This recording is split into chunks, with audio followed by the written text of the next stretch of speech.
I'm here at the Dinosaur Valley RV Park. Beautiful getaway just outside the Dinosaur Valley National Park out in Glen Rose, Texas.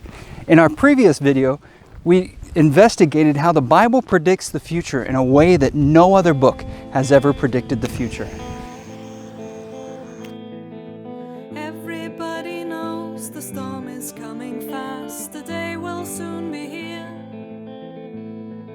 When those who are caught unprepared. I'd like to share a book with you. It's a book that's called Evidence That Demands a Verdict by Josh McDowell. And in this book, on page 167, he shows an amazing study that's put together by a man named Professor Stoner. And he quotes a book that's called Science Speaks. And Professor Stoner, he reveals something that's based on mathematical probability. Mathematical probability is what we use when we venture into unseen things within the scientific realm. It's how we can predict probability. He reveals that simply 8 tiny little prophecies being fulfilled in one man is 1 in 10 to the 17th power, a statistic impossibility. He goes on to give us a visualization. He shows us that if we were to take silver dollars, these giant coins about this big, and were to fill all of Texas with it, there would be so many coins that they would come up to our knees. We'd be swimming in coins. And if we were to take one coin and put an X on it and throw it in the middle of all those coins, the chances of us picking up that coin with the X on it blindfolded the first time would be 1 in 10 to the 17th power. But we have to reconcile that there are over 339 messianic prophecies that were all fulfilled in one man.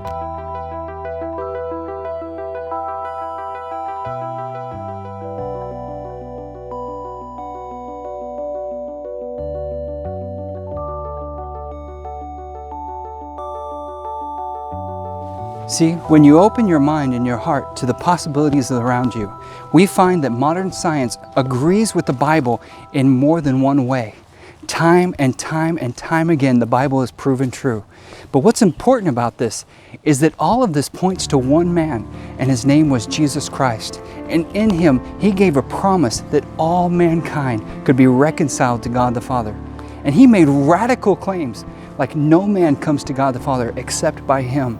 He claimed that he came out of heaven. No other religion has ever claimed something so extreme with the power and ability to back it up. See, the beautiful thing about all of this is that everything that Jesus has claimed is still coming true today.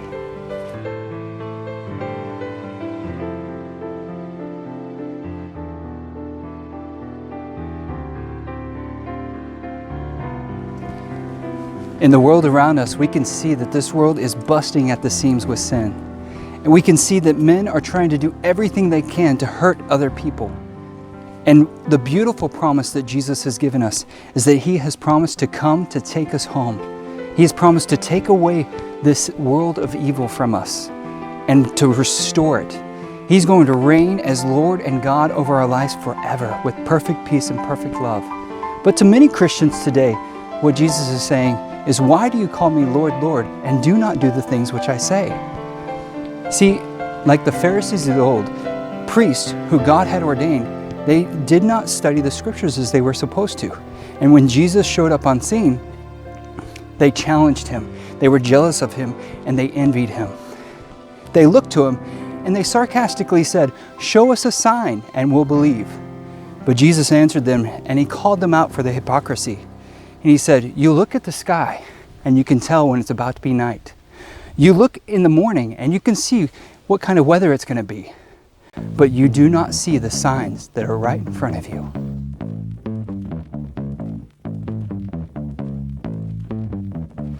In Daniel chapter 7 verses 25 and in Revelation chapter 12 verse 6, it speaks of a 1,260-year time period where God's people will be suppressed.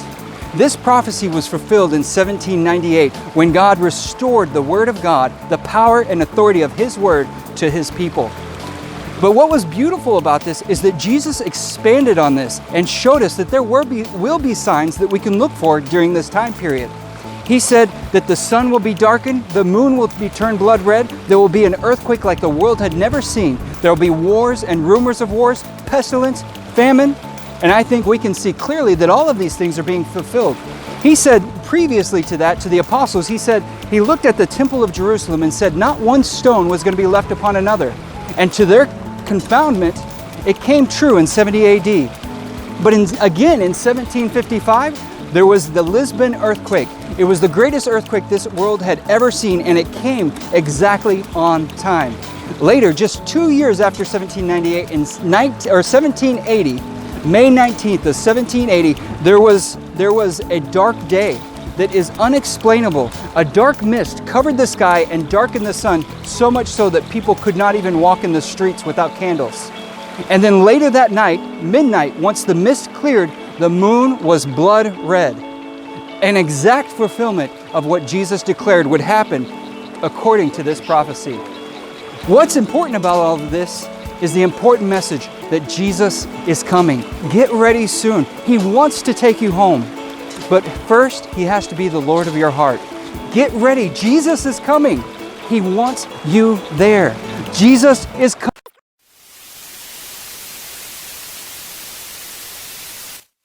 Right now, the Amazon rainforest is being consumed by fire.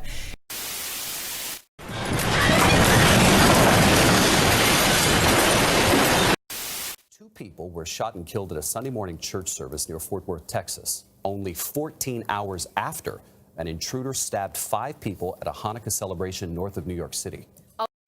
The United Nations says locust swarms are threatening the food supply of millions. Ethicist Carrie Bowman once visited the now infamous seafood market in Wuhan, China. It was packed full of live and dead animals. A leading theory is that a worker inside this market contracted the virus from an animal. Our nation's top healthcare officials are extremely concerned about the grave public health consequences of mass, uncontrolled cross-border movement.